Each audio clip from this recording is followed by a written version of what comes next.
아브라함에 대해서 우리가 연구를 하며 아브라함에 대해서 말씀을 증거할 때는 여러 가지 난제가 있어요. 물론 여러 목사님들은 그런 방법을 은혜롭게 해결하지만은 저는 이것을 놓고 아직도 기도를 하고 있습니다. 목회 40년 하면서 아직까지도 기도를 하고 있어요. 이 문제를 해결받기 위해서. 그래서 많은 연구를 하게 되고 여러 가지 그 자료를 수집도 하고 성경을 통해서 그 증명해내려고 노력을 하고 있습니다. 첫째는 뭐냐? 여러분들 창세기 11장 지난주에 읽었잖아요. 셈부터 시작해서 아브라함까지 10대 족장들이 나오잖아요. 5장에는 또 아담부터 시작해서 노아까지 10대 족장이 나오고, 그럼 20대 족장이 나온다 이 말이죠. 이것은 뭐냐? 바로 그곳에는 믿음의 반열에 서 있는 사람들만 쭉 해서 그 족장으로 나오고 있어요. 그 내용들은 다 나오지 않지만은, 그러니까 그곳에서 에녹도 나오고 노아도 나오고 그 다음에 또 뭡니까? 에벨도 나오고 지금 그 아브라함도 나오게 되는 것이죠. 그러니까 20대 족보 끝은 바로 누구냐니까 아브라함이거든요.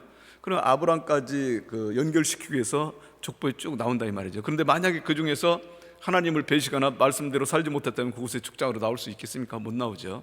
빼버리죠.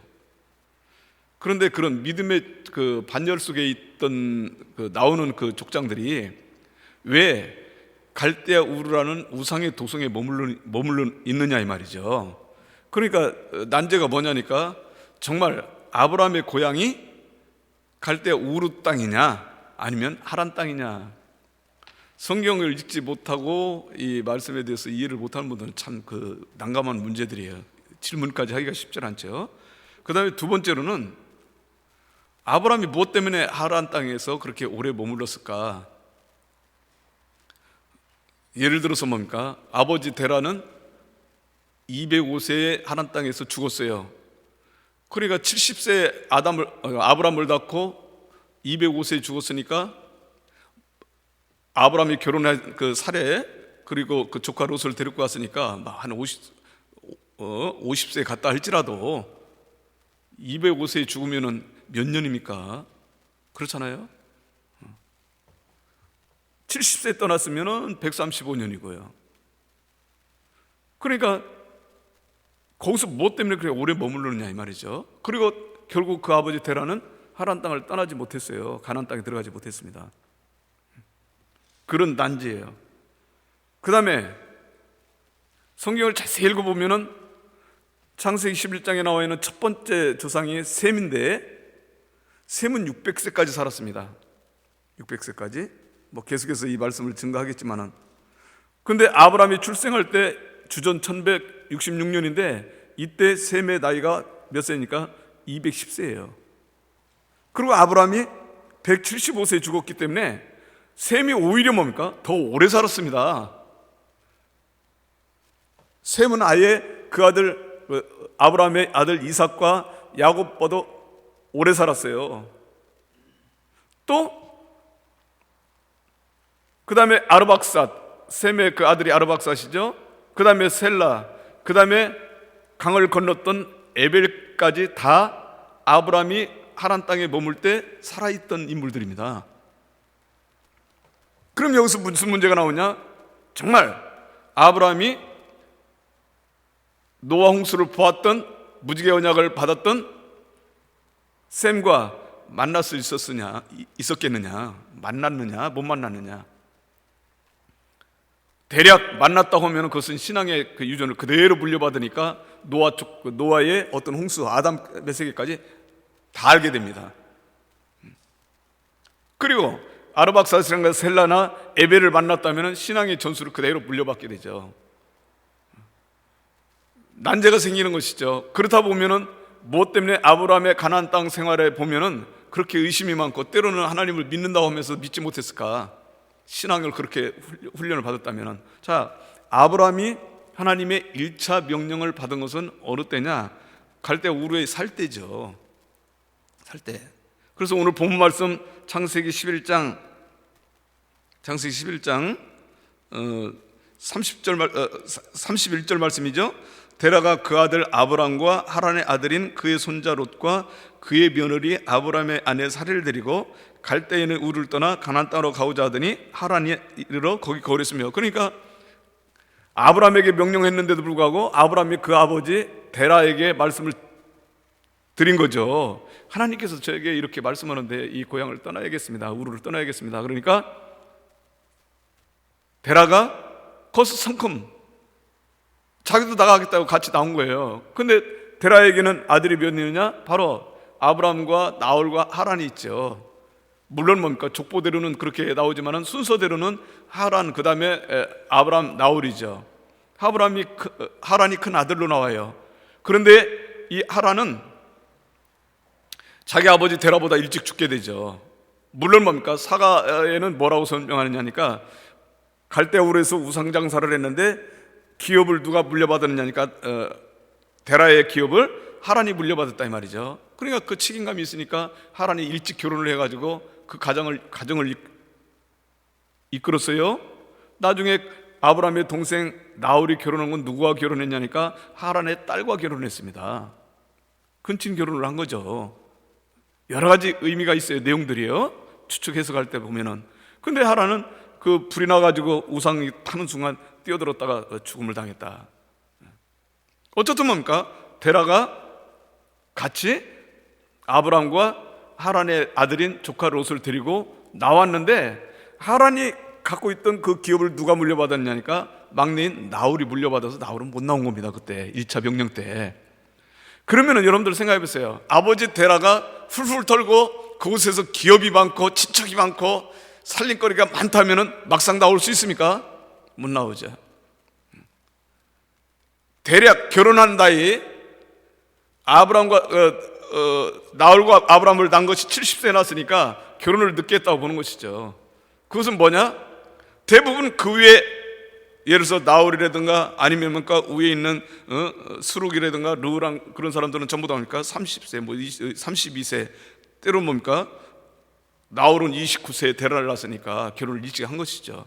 그런데 데라가 70세 두 아들을 낳은 것은 결혼을 늦게 했다는 결론인데 그것도 뭡니까? 늦게 결혼한 데다가 나홀이 자기 형 딸과 결혼했다는 것은 그것도 뭐 결혼을 늦게 한 것이죠. 가산이 세상 말로 형편이 없었다는 것을 말씀하고 있는 거예요. 그러니까 갖고 있는 것이 없으니까 훌훌 털고 나올 수가 있는 것이죠. 세상 말로 뭡니까?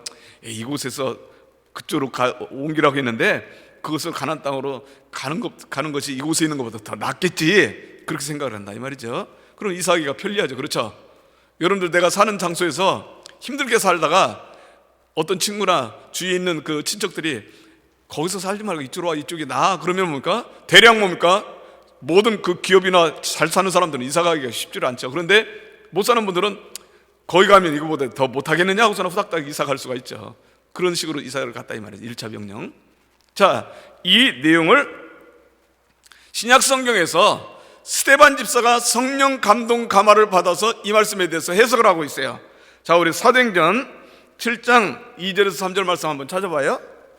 자, 스데반이, 모니터 한번 봐요. 스데반이 시작. 스데반이 이르되 여러분 부형들이여 들으소서. 우리 조상 아브라함이 하란에 있기 전 메소포타미아에 있을 때, 이건 우르를 말하여, 영광의 하나님이 그에게 보여 이르시되 내 고향과 친척을 떠나 내가 내게 보일 땅으로 가라 하시니, 이렇게 설명하고 있어요. 그렇죠? 그러니까 지금 아브라함이 있는 그 고향, 그곳은 어디입니까? 우르의 메소포타미아입니다. 쉽게 말하면은 저 지도 좀 한번 띄워줘요. 유브라데스 강과 티그리스 강 그 가운데죠. 그곳에 저희가 강이 잘 안 나오네요. 저쪽 우르라고 다니죠. 수메르 국가가 있고 그 다음에 우르가 있고 에볼라 국가 있는데, 우르 거기서 지금 살고 있는 거예요. 지금 데라와 아브라함이. 그러니까 거기서 지금 우르는 유브라데스 강 밑에 있죠. 그 위에 그 까만 색깔로 나와 있는데 빨간 색깔은 이동 경로고요. 거기서 건너게 되는 것이죠. 건너서 어디로 옮기느냐니까 하란 땅까지 오는 거예요. 거기가 대략 한 800km가 되는 겁니다. 800km. 사실은 에벨은 이미 뭡니까? 같은 코스로 우르를 떠나서 강을 건너서 하란 땅을 건너서 다시 강을 건너서 그곳에 알레포라는 그 지도가 나오죠. 왼쪽에 에볼라 왕국이 있는데 알레포에 머물면서 에볼라 왕국을 세웠어요. 이게 1000km입니다. 거리가. 그래서 이미 에벨, 아담의 14대 손은 바벨탑을 쌓는, 이 바벨론 그쪽이죠. 지금 바벨론으로 나와 있는데, 바벨탑은 누가 쌓고 있어요? 노아의 아들 중에 함이 있는데, 함의 그 자손 중에 니므롯이 있죠. 니므롯이 타락을 해가지고 바벨탑을 쌓기 시작하는 거예요. 그 죄악된 세상을 보고 에벨은 뭡니까? 이미 그곳을 떠나야겠다 작정을 하고 그 조상들과 자손들이 사실은 떠나서 하란을 거쳐서 알레포까지 도착을 하는 것이죠. 그래서 그곳에 에볼라 왕국을 세우는 거예요. 그런데 지금 아브람과 데라는 어디에 있느냐니까 우르에 있는 겁니다. 우르에 있어요. 근데 우르가 어느 땅이냐? 뭐 하는 땅이냐? 뭐 여러분들 그 짐작적으로 알지만 그것은 우상의 도성이다. 자, 여호수아 24장 2절에서 3절 한번 또 읽어봅시다. 여호수아 24장 2절에서 3절. 지금 여호수아가 지금 백성들에게 고백을 하는 겁니다. 너희 조상 그 아브라함이 갈대아우르에서 나왔다. 그 도성이 뭐냐? 바로 우상의 도성이다. 그렇게 설명하고 있어요. 여호수아가 시작. 여호수아가 모든 백성에게 이르되 이스라엘 하나님 여호와께서 이같이 말씀하시기를 옛적에 너희의 조상들 곧 아브라함의 아버지 나홀의 아버지 데라가 강 저쪽 거주하여 다른 신들을 섬겼으나 내가 너희 조상 아브라함을 강 저쪽에서 이끌어내어 가나안 온 땅에 두루 행하게 하고 그의 씨를 번성하게 하려고 그에게 이삭을 줬으며. 그러니까 아버지 데라는 뭐 하는 장소에 있습니까? 우상도성, 그렇죠? 우리에 살고 있었다. 그러니까 하나님의 그 반열에 있는 사람들이 그곳에는 뭘 하고 있습니까? 우상 섬기고 있다 이 말이죠. 데라가. 여러분들 상상을 해보세요. 아니 셈부터 시작이죠. 아담부터 생각할 필요도 없어요. 11장 셈부터 시작해가지고 정말 아브라함까지 그 족보가 나오는데 그 사람들은 전부 다 뭡니까? 하나님을 믿는, 하나님을 경외하는 백성들입니다. 그렇잖아요? 근데 어떻게 데라가 갑자기 다른 신을 섬기고 있느냐 이 말이죠. 자, 그 다음에 그래서 그들이 1차 명령을 받고 데라와 조카 롯과 그 다음에 아브라함과 그 아내 사레가 하란 땅으로 왔어요. 하란 땅에 왔는데 하란 땅에 온 것은 그 하란 땅에 머문 것은 하란 땅이라는 그 자체는 뭐 하는 곳이냐? 바로 데라와 아브라함의 친지들이 그곳에 있었다는 사실이죠. 뭘 보고 하느냐니까 창세기 12장 1절 말씀 또 한번 읽어봅시다. 2차 명령인데 창세기 12장 1절, 창세기 12장 1절 모니터 한번 봐봐요. 그러니까 여호와께서 시작. 여호와께서 아브라함에게 이르시되 너는 너의 고향과 친척과 아버지의 집을 떠나 내가 네게 보여줄 땅으로 가라. 가나안 땅으로 나오라고 명령한 것이죠. 그러니까 하란 땅에서도 또 하나님께서 똑같이 명령하고 있습니다. 뭐라고 설명하고 있어요? 너희 고향과 친척과 아버지 집을 떠나 내게 보여줄 가나안 땅으로 오라고 명령하고 있어요. 그러고 보니까 지금 하란 땅에는 누가 많이 있다고 보는 겁니까? 고향일 뿐만 아니라 친척들이 많이 살고 있다는 것이죠. 많이 살고 있다는 것이죠. 그럼 잘 들으세요. 잘 들으세요. 자, 그곳에 아버지 하란은 아예 뜰 생각을 못하고 하란 땅에서 250까지 살다가 죽었어요. 그곳에 장례를 지냈습니다. 쉽게 말하면 오늘날 말하면 이제 추석 명절도 가까우는데 선녀가 선산에 가잖아요. 옛날은 뭡니까? 뭐 세제를 지내든가 아니면 성묘를 가잖아요. 어디 갑니까? 대개 고향에 묻혀 있잖아요. 요새는 장례 문화가 달라가지고 도시에서 무슨 뭐 공원묘지라든가 낙골당에다 모시지만은 대부분 매장 문화는 거의가 뭡니까? 자기 고향에 선산에 묻히죠. 저도 부모님, 조부모님, 팔대조 할아버지까지 전부 다 그곳에 계세요.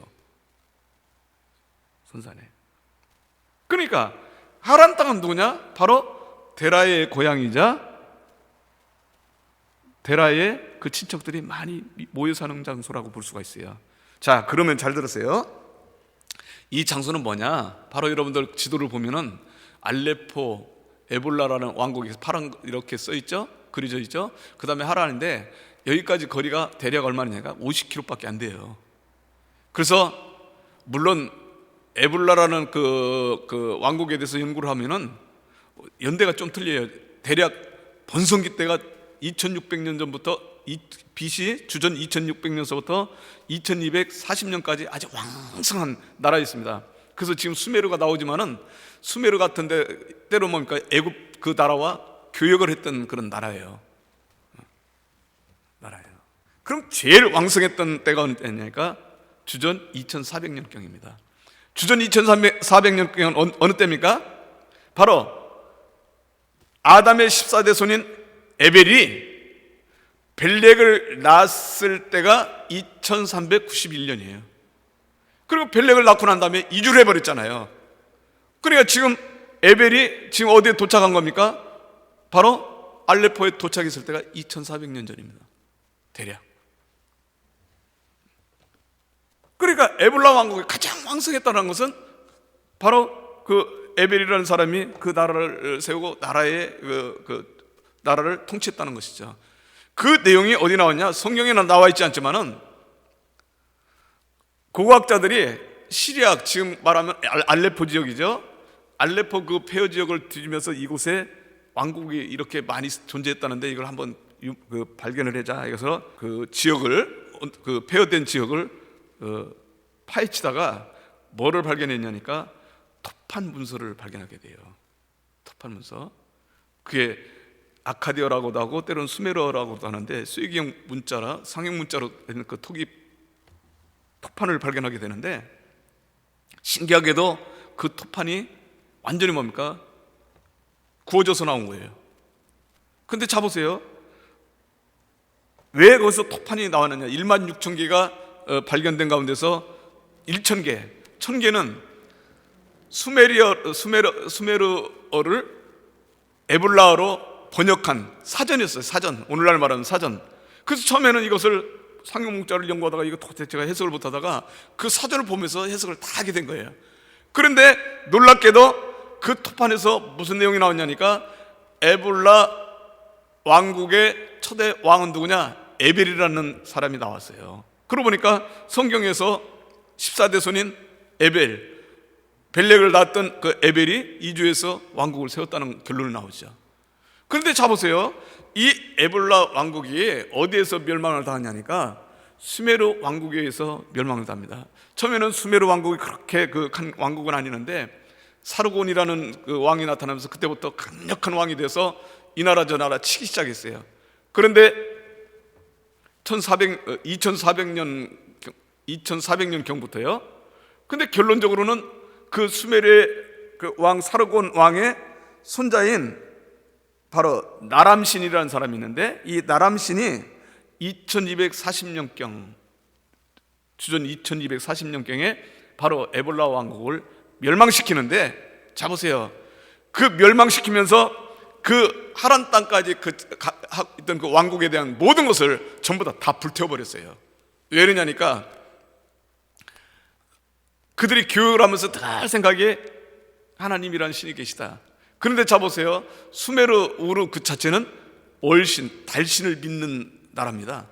그러니까 그것을 신앙적으로 그 존재를 없애버리기 위해서 다 불쳐질렀는데 그들이 금은 보석은 다 탈취해가고 그곳에 있던 고대 전쟁에서 지면은 전부 다 포로로 잡아가잖아요. 노역을 시키기 위해서.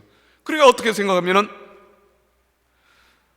그때 살아있는 사람이 셈과 아르박삭과 셀라와 에벨이 살아있습니다. 저기서 제가 궁금한 것이 그거였어요. 도대체 이분들이 살아계셨다면 아브라함을 만났을 텐데 아브라함에게 왜 그 전수했던 그 신앙에 대한 역사를 하나도 기록을 하지 않을까? 아브라함이 건너간 것은 그 후가 되는 것이죠. 그렇죠? 그런데 자보세요. 전쟁이 일어나니까 여러분들 셈은 벌써 뭡니까? 우에 할아버지 아닙니까? 연로하신 분. 그리고 아르박사시나 셀라라든가 에벨도 할아버지들 아닙니까? 그러니까 전쟁 시에는 제일 먼저 하는 것이 뭡니까? 노약자들을 보호하고 피난시키는 일이죠. 그렇잖아요? 여러분들 이것을 한번 상상을 해보시길 바랍니다. 피난을 시켰어.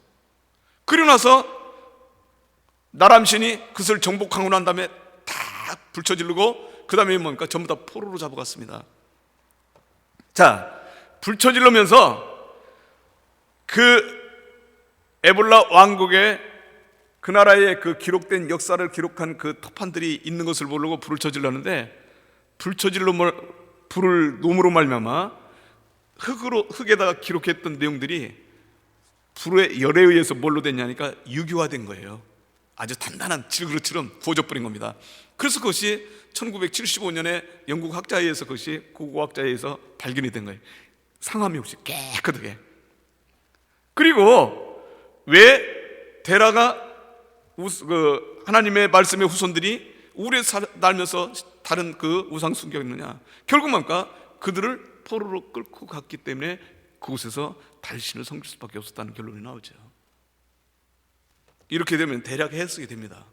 저도 이렇게 생각하면서 자료를 수십 군데를 찾으면서 연구를 하다가, 맞아, 대략 이 정도가 되면은 이렇게 될 수밖에 없겠구나. 그런데 우리는 그 해석을 어떻게 하느냐니까, 에벨과 벨렉이 나눠져서 에벨은 건너가고 벨렉부터는 그곳에 남아있다라고 생각하기 때문에 이게 해석이 안 되는 거예요. 왜? 벨렉이 아무리 타락했다 할지라도 그도 아브라함의 조상인데, 신앙을 물려준 아브라함 조상, 그러니까 11장에 계속해서 나올 거 아닙니까? 그런데 그가 어떻게 타락을 해서, 그럼 타락한 자손 아브라함도 타락하게 해요? 그렇지 않죠. 결론은 어떤 결론이 나오냐니까, 그것도 더 연구를 해봐야 되겠지만, 제가 그것을 정리를 해보니까, 그 역사와 그 정리를 해보니까, 에벨이 강을 건널 때는 에벨 본인만 건넌 것이 아니라 자기 아들을 벨렉을 데리고 건넜구나. 그리고 그곳에서 살다가, 왕국을 건설하고 살다가 수메르에서 멸망을 당할 때 자기 할아버지들 전부 다 피신을 시키고, 그리고 뭡니까? 대략 어느 때냐니까, 수록이나 아니면 뭔가 나올 때입니다. 대략 그 연대를 보면은 성경 역사와 수메르 역사 연대가 조금 틀려요. 대략. 그래서 잡혀왔다면은 결국 데라도 우르에서 난 것이 아니라 바로 그곳에서 잡혀왔을 경황이 많다. 그래서 결국 그들에 의해서 뭐 노예 생활을 하니까 어쩔 수 없이 달의 신을 믿게 되는데, 그러면은 어떻게 가나안 땅에 그 우르에서 데라와 그 아브라함이 나올 수가 있느냐 이 말이죠. 그런데 자 보세요. 이 수메르 왕국이 오래 가지를 못하고, 바로 나람 신이 그 에볼라 왕국을 멸망시킨 후에 약 2100년이요, 주전 2100년 정도에 엘람에서 멸망당해 버려요. 그리고 2240년 이후 그 에볼라 왕국을 멸망시키고 난 다음부터는 그 나라가 점점 쇠망해 갑니다. 그러니까 전 국가를 다스리지를 못해요. 통치하지를 못해요. 그러니까 어떻게 보면은 처음에 노예로 잡혀왔던, 포로로 잡혀왔던 에볼라 왕국 사람들도 처음에는 뭡니까? 그들에 의해서 그런 노예 생활을 했겠지만은 점점 통치를 못하니까 그때부터는 뭡니까? 자신들도 통치자의 밑에서 벗어나게 된 것이죠. 결국 그래서 하나님의 명령이 내릴 때는 바로 아브라함과 데라가 자유롭게 나올 수 있는 그런 조건이 됐다라고 보는 겁니다.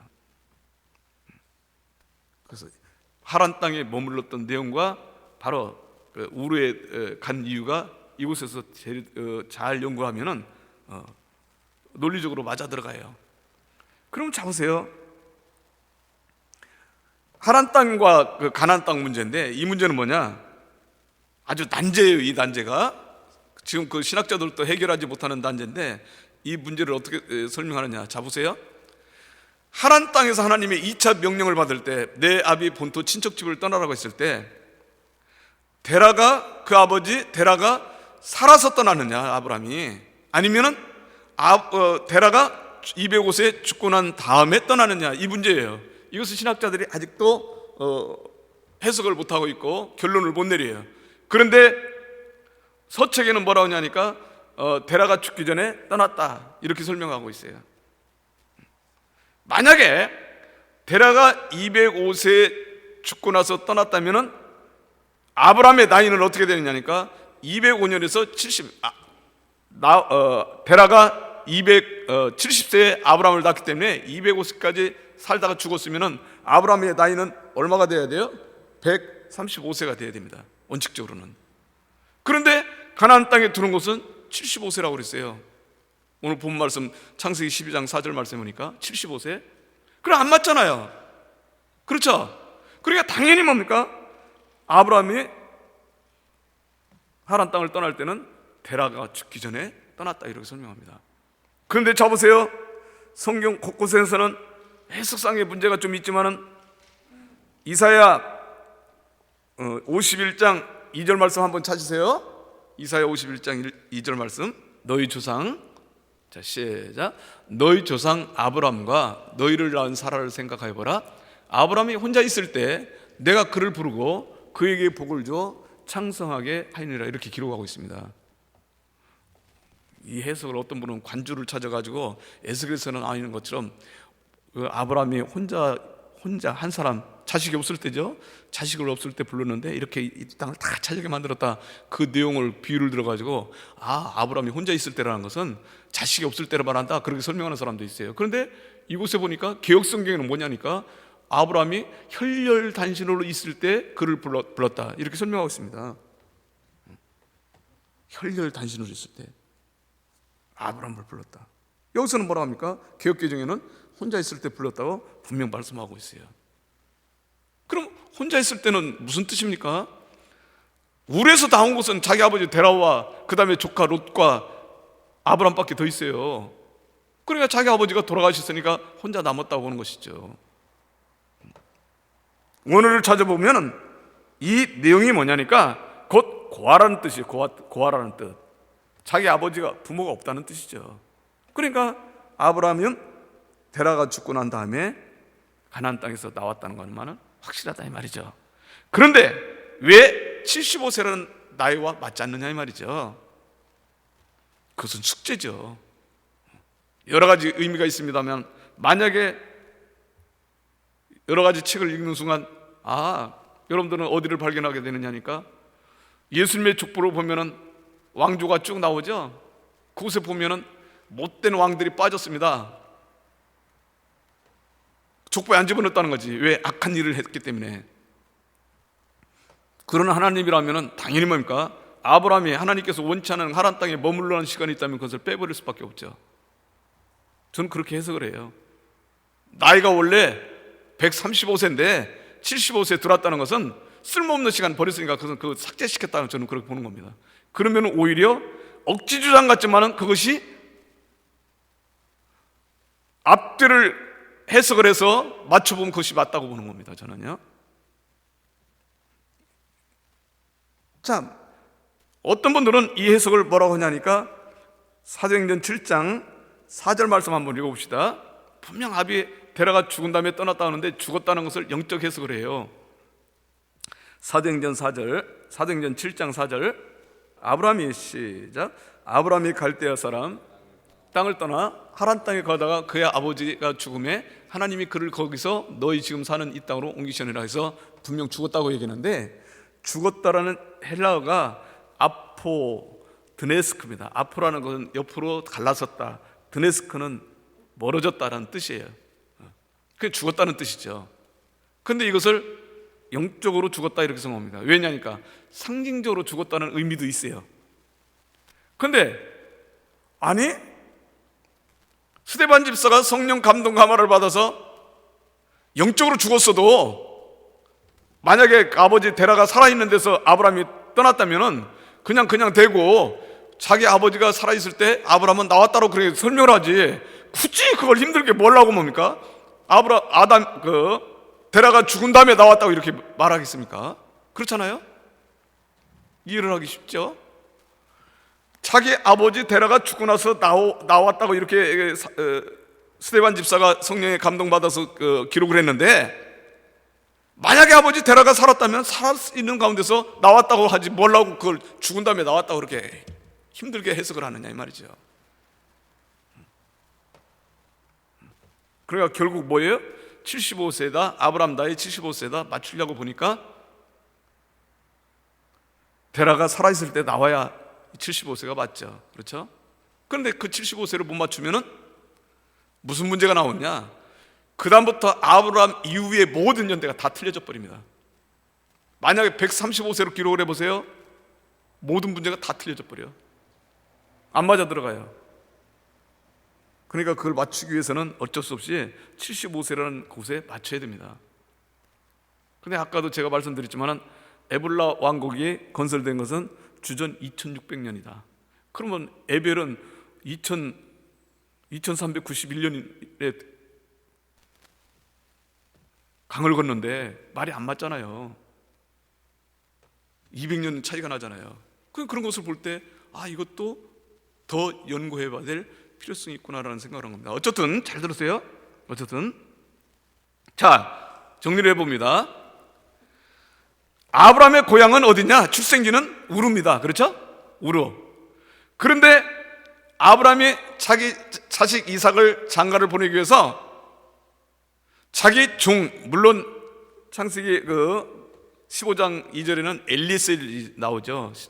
가산을 다 받고 있는 청지기 종을 보내는데 어디로 보내느냐니까 자기 고향 족속에 가서 내 아들 이삭을 위해서 며느리감을 맞아오라 그렇게 말씀하고 있어요. 창세기 24장 4절 한번 읽어봅시다. 내 고향, 시작. 내 고향 내 족속에로 가서 내 아들 이삭을 위하여 아내를 택하라 이렇게 말씀했습니다.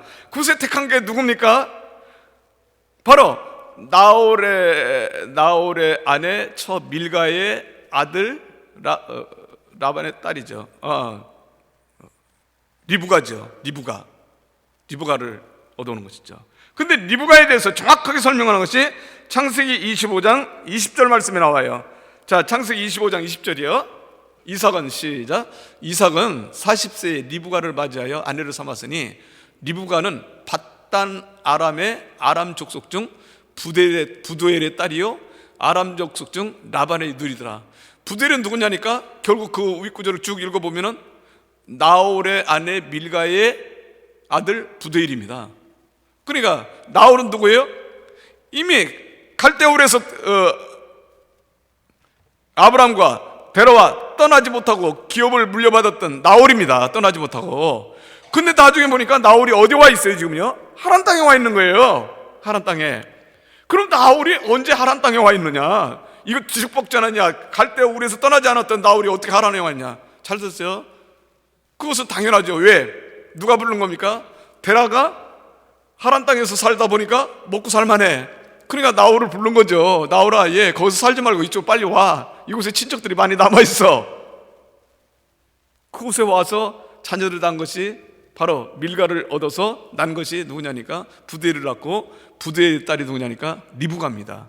리브가가 아브라함의 아들 이삭의 아내가 된 것이죠. 그럼 여기서 밧단 아람이라고 했는데 이 밧단 아람이 어디냐? 하란 땅입니다. 하란 땅. 그 정리를 해봅시다. 자, 보세요. 분명 아브라함은 어디서 출생했어요? 울에서 출생했어요. 그런데 데라와 아브라함이 나오면서 나홀은 그곳에 남아있다가 데라가 하란 땅에 와보니까 그 친척들도 많고 먹고 살만해. 그래서 나중에 아브라함이 가나안 땅을 떠나기 위해서 하란 땅에서 떠날 때는 부자였습니다. 왜? 그가 얻은 종과 모든 것을 다 끌고 나왔다. 3절에 나와 있어요. 오늘 본문 12장 3절에 다 끌고 나왔어요. 그런데 자 보세요. 아브라함이 가나안 땅에 머물면서 이삭의 아내를 얻기 위해서 하란 땅으로 그 종을 보내서 그곳에서 얻어오라 했는데 마침 리브가를 만나서 리브가를 데리고 오는데 리브가는 누구냐? 바로 나홀의 손녀가 되는 것이죠. 그러니까 신기하죠. 그러니까 이것이 맞아 들어가는 거예요. 하나하나 이해가 되죠. 성경적으로는 이렇게 이동하는 내용들이 기록이 되고 있지 않지만은 이런 역사적인 그런 내용들을 이렇게 잘 맞춰보면은 데라가 그 위에 몇 사람이 결국 수메르에 의해서 멸망을 당하고 포로로 잡혀갔다가 거기서 결국은 달신을 믿으면서 우상장사를 하게 되는데 결국 그 하란이 먼저 죽고 그 참 하란이라는 이름을 붙인 것도 묘하죠. 자기 고향을 그리면서 첫 번째 아들을 하란이라는 이름을 줄 수밖에 없는 것이죠. 그것도 그렇게 나중에 설명을 가능합니다. 그리고 아브라함이 그 1차 명령을 받고 아버지한테 얘기를 했을 때 이왕이면 떠나자 말이야. 그래서 떠나려고 하는데 나홀은 그 우상장사 기업을 물려받았기 때문에 못 나왔다. 그래서 하란 땅에 머물러서 보니까 친척들도 많고 먹고 살만하다. 그래서 뭡니까? 아브라함도 거기서 돈을 많이 벌었어요. 그러다 보니까 누구를 불렀겠습니까? 아브라함이 있을 때 불렀는지 아니면은 아브라함이 떠나고 나서 불렀는지는 모르지만 어쨌든 뭡니까? 데라가 우르 땅에 있던 누구를요? 나홀을 불러낸 거예요. 불러내서 그곳에서 밀가와 결혼해서, 그리고 뭡니까? 누구를 낳느냐? 부드엘을 낳고, 부드엘의 딸이 누구냐? 리브가다, 이 말이죠. 이삭의 아내가 된 것이죠. 결국 아브람과 데라가 머물렀던 하란 땅은 에볼라 왕국이었고 그곳에 많은 친척들이 살아 있었다. 그런데 그곳에서 뭡니까? 셈과 아르박삭과 그 다음에 셀라와 에벨, 그들은 나이로 보면은 그때까지 생존해 있습니다. 그럼에도 불구하고 아브람과 조회했다는 내용은 아무것도 없습니다. 왜 그것을 유추해석할 수 있느냐니까, 아브람이 가나안 땅에 와 있어서도 계속해서 뭡니까? 하란 땅에 있는 아버지 데라가 있는 그 고향, 데라가 살던 그 고향에 그 친척들하고 어떤 유기적인 관계를 갖고 있었다는 것을 알 수 있어요. 우리 한번 더 읽어봅시다. 창세기 22장 20절 말씀을 한번 찾아봐요. 창세기 22장 20절 말씀이요. 누군가가 전달해 줬단 말이죠. 그러니까 전달하고 전달받고 했다는 뜻이죠. 20절 시작. 2일 후에 어떤 사람이 아브라함에게 알려 이르기를 밀가가 당신 형제 나홀에게서 자녀를 낳았다 했더라. 소식을 전해준 거예요. 그렇죠? 그러니까 가나안 땅과 하란 땅은 대략 한 600km예요. 거기도 대략 한 800km 저는 지도상으로 봤는데 어떤 분들은 600km라고 그래요. 600km가 떨어져 있어요. 가나안 땅, 지금 아브라함이 머무는 장소에서는. 그러니까 왕래하기가 쉽지 않은 장소라 이 말이죠. 그렇죠? 그때 당시는 기껏 해봐야 낙이나 말 타고 다녀야 되는데, 걸어서 다녀야 되는데 600km 어떻게 왔다 갔다 합니까? 그러니까 가끔가다 몇 년마다 한 번씩 소식을 주고받는 것이죠. 그러니까 그 동생 나홀이 밀가를 통해서 그 자녀를 낳았다라는 것을 소식을 들었다 이 말이죠. 기쁜 소식이죠. 그러니까 전달되겠죠. 예를 들어서 그곳에 너 상고 뭐 장사하는 사람이든가 그런 지역으로 하는 사람이 있으면 그곳에 가면 우리 그 친척 아브라함이 사는데 그에게 좀 전달해 주시오. 당신 동생이 그곳에서 결혼해서 자녀를 낳았답니다. 그것이 뭡니까? 몇 달 후에나 몇 년 후에 전달될 수가 있죠. 그러나 어쨌든 뭡니까? 소식이 전달된 거예요. 만약에 그때 당시 셈과 그 아들 아르박삭과 그 다음에 셀라와 그 다음에 에벨이 생존해 있는데 그들이 있었다면 뭡니까? 당연히 뭡니까? 누구에게 전달되겠습니까? 아브라함에게 전달됐죠. 교제를 가졌다면. 근데 그 소식이 없다 이 말이죠. 실제로 나이로는 모세의 오경을 통해서 모세가 기록한 거니까 그때까지 생존해 있었다 이 말이죠. 어디 살고는 있었으니까. 자, 결론적으로는 뭐냐? 물론 뭡니까? 나중에 와서 말씀드리냐, 아브라함도 예수님을 보았기 때문에 믿음이 성장했고 결국 이삭을 바칠 수가 있었어요. 그건 다음 주에 말씀을 증거하겠지만은, 우리 하나님은 절대로 인간적인 방법이나 인간적인 생각을 따르지 않는다는 뜻이에요. 우리는 이것을 성경을 해석하는 가운데 있어서 하나하나 성경을 읽어서 그것을 믿지만은 성경 말씀은 절대로 변함이 없습니다. 근데 그것을 누가 변질시키느냐? 인간이 시킨다는 것이죠. 이랬을 것이다, 이럴 것이다 해석을 한 거예요. 그런데 우리 하나님께서는 인간적인 방법을 쓰지 않는다. 그것은 왜 그러냐니까, 에블라가 수메르에 의해서 멸망당하는 겁니다. 그러면 그 연대가 얼마입니까? 겨우 390년밖에 더 됩니까? 그런데도 그걸 멸망시켜 버렸어요.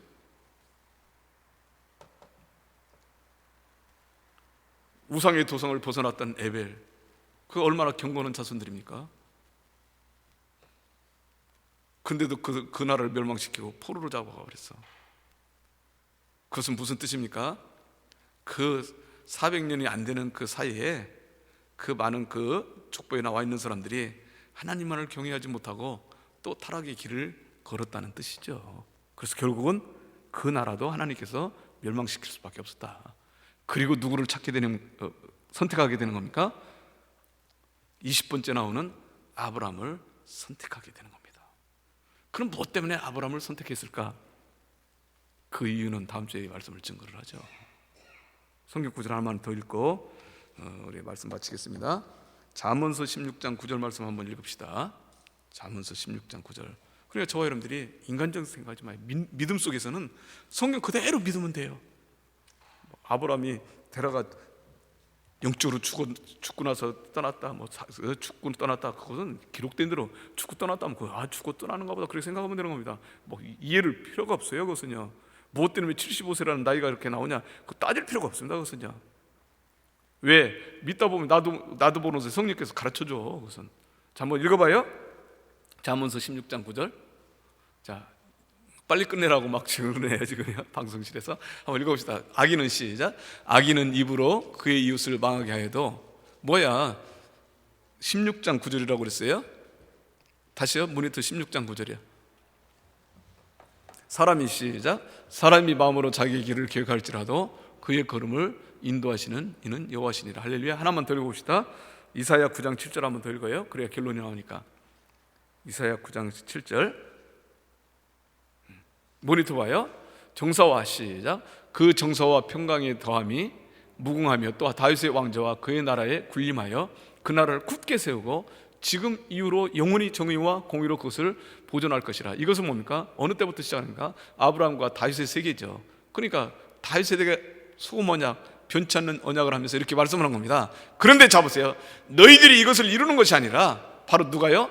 만군의 여호와의 열심히 이를 이루실 것이라. 그러니까 인간의 역사는 전부 다 누구 손에 있다고 보는 겁니까? 하나님의 손에 달려있는 겁니다. 그러니까 성경 역사도 전부 다 누가 했느냐? 우리가 해석하면서 이 사람이 이렇게 약하기 때문에 빼버렸다, 선하기 때문에 선택했다, 떠나야 됩니다. 그것은요. 그 생각조차. 그것이 결론이 나버리면 어떤 문제가 생기느냐? 같은 신앙생활 하면서 저 사람은 신앙생활을 나보다 못하는 사람이야, 저 사람은 악한 사람이야, 심판하기 꼭 닮았습니다. 내가 심판하게 돼요. 그런 생각을 하면 안 되죠. 하나님이 알아서 하시는 것이죠. 부자와 가난뱅이가, 누가 가난뱅이가 아브라함 하늘나라에 올라갈 줄 알았습니까? 부자가 올라오는 것이 당연한 것이지. 그런 생각은 우리가 자칫 잘못하면은 성경을 배우면서 다른 사람을 정죄할 수 있는 그 길로 오류에 빠지게 되는 거예요. 이 사람들은 악한 사람이니까 빼버렸을 거야. 언제 그곳에 뺐다고 나옵니까? 내가 해석하면서 그 사람들이 나쁜 짓을 많이 했어요. 문하세 같은 경우는 얼마나 악한 왕입니까? 그래서 족보에서 빼버렸다. 그런 생각을 하게 되면요, 오늘날 저 여러분들이 극단주의적인 신앙을 갖게 된다 이 말이죠. 이것은 옳고 저것은 그러다 이 말이지. 내가 배운 건 무조건 옳고 저것은 다 달라. 그러니까 들을 생각도 안 해. 그것이 오류라 이 말이죠. 오늘 저 여러분들이 아브라함을 통해서 다시 한번 배워야 되는 것은, 아브라함은 하나님께서 명령하는 대로 움직였고, 그러나 자신도 모르는 사이에 하나님 땅에 머물면서 육신적이 빠진 것이죠. 생각에. 그래서 머무는 겁니다. 그러나 우리 하나님께서는 그를 다시 불쌍히 여겨서 다시 2차 명령을 내려서 가나안 땅에 도착하게 만들고, 가나안 땅에서 횃불 언약을 통해서 다시 영원한 언약을 주시는데, 그것은 곧 하나님의 의의 시인 바로 예수 그리스도를 믿는 저와 여러분들을 선택하기 위한 하나의 방법이었다는 것이죠. 결론적으로는 나중에 가서 말씀을 증거하면. 그래서 한 사람을 통해서 이렇게 역사하시는 우리 하나님 앞에 감사하시는, 그리고 저와 여러분들이 추석 대목 들어오잖아요. 가나안 땅 갈 때 우려 하란 땅에서 하나님의 명령을 받고 떠나왔던 아브라함과 같이 저 여러분들 이제는 뭡니까? 정총리 명령에 의해서 추석 때 안 가는 것이 아니라 이제는 뭡니까? 주일 성수하기 위해서 반드시 뭡니까? 하나님 교회 먼저 간다. 가고 안 가고 그것이 중요한 것이 아니라 우상 숭배 자리에서 빨리 벗어나는 역사가 일어나야 됩니다. 할렐루야. 오늘 저와 여러분들이 다시 한번 정신을 바짝 차리고 이 하나님이 열심히 이룬다는 사실을 믿고 내 마음속에 그분을 품고 살 때마다 내가 이 세상 살아가면서 한 걸음 한 걸음 사는 것도 하나님의 역사구나, 하나님의 계획과 섭리구나, 하나님의 섭리구나, 그렇게 깨달아야 돼요. 그럴 때마다 내가 자신감 있게 살아갈 수 있고, 나로 말미암아 나같이 못나고 나같이 부족하고 나같이 배운 것 없고 지식 없는 사람이 어떻게 하나님을 믿어? 천만의 말씀이요. 그것이 중요한 것이 아니죠. 성령께서 강력하게 역사함으로 말미암아 나를 만들어 주시고 그 하나님의 씨로 보존시켜 준다는 것 감사하면서 사시기를 주 이름으로 축원합니다. 기도하겠습니다. 사랑과 은혜가 풍성하신 아버지 하나님 감사합니다. 오늘 또 이렇게 난해한 구절들을 다시 한번 정리를 해봤습니다. 성령님 도와주셔서 이 말씀을 제대로 깨달을 수 있도록 도와주시옵소서. 그래서 아브라함이 온전한 신앙을 갖기 전까지 결국 우리 하나님께서는 한 10절까지 그를 믿을 수 있도록 만들어 주시고 가나안 땅에까지 불러주셨다는 여러 가지 역사를 통해서 볼 때 힘들고 어려운 가운데지만 때로는 육신적으로 안주할 수밖에 없고 머물 수밖에 없고 나태할 수밖에 없는 장소지만은 하나님의 독촉하셔서 그를 가나안 땅으로 빼냄으로 말미암아 하나 예수 그리스도의 족보의 반열에 섰다는 사실을 저희들 알 수가 있습니다. 아버지 하나님, 저희들 비록 부족하고 연약할지라도 이 세상 살아갈 때 세상 사람이 볼 때 아무것도 아닌 것 같이 느끼지만은 예수를 믿고 하나님의 자녀가 됐다는 것만을 가지고도 자신감 있게 그리고 하나님께서 저희들이 인도해 주신다는 그 말씀을 생각하면서 세상을 승리하며 살아갈 수 있는 저희들 모습이 되게 하여 주시옵소서. 예수님 이름으로 감사하며 기도드리옵나이다. 아멘.